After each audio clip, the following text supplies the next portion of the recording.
Hi, my name is Angelica Ruiz, and this story is called The Wise Woman.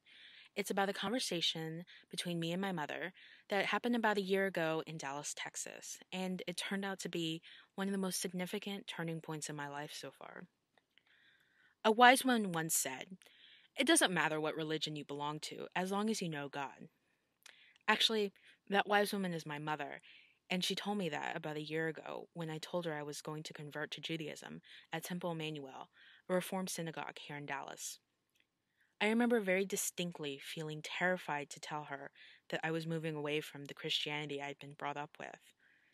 I've struggled with depression over the past decade, but the past year has been the most transformative of my life so far. I didn't know that when I took my first tentative steps towards a Jewish life, I was also taking my first steps towards recovery.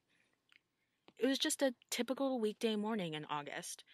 My mother and I were killing some time in a CVS parking lot before she dropped me off at work.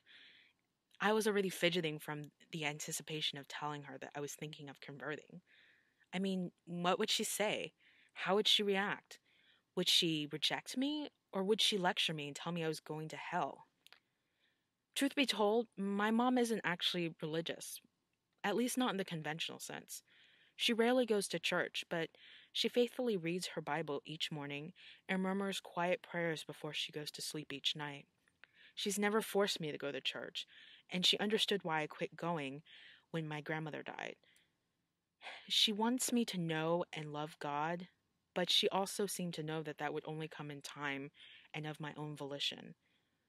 So then, why was I so scared of telling her that my heart was pushing me back towards God, but in a completely different environment?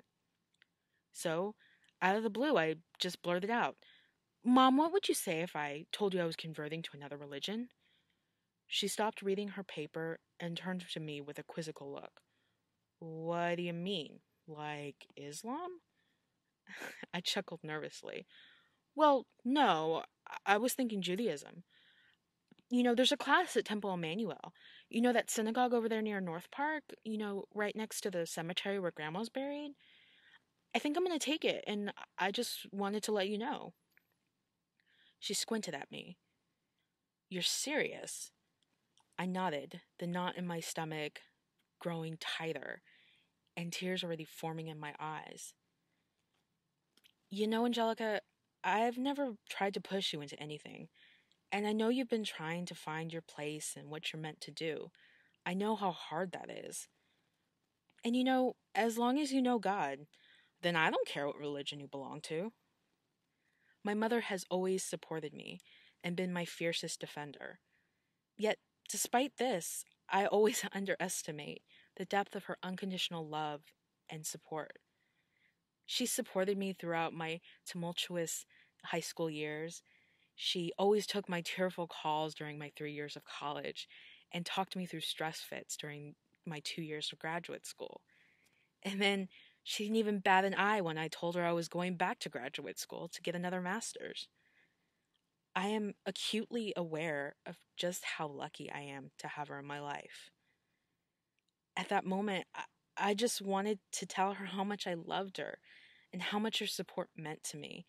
And I was so grateful that she loved me despite my messy, convoluted life that always seemed to need saving. But the words escaped me at the moment, and the only thing I could choke out was, "Thank you, Mama." But she understood. She always does.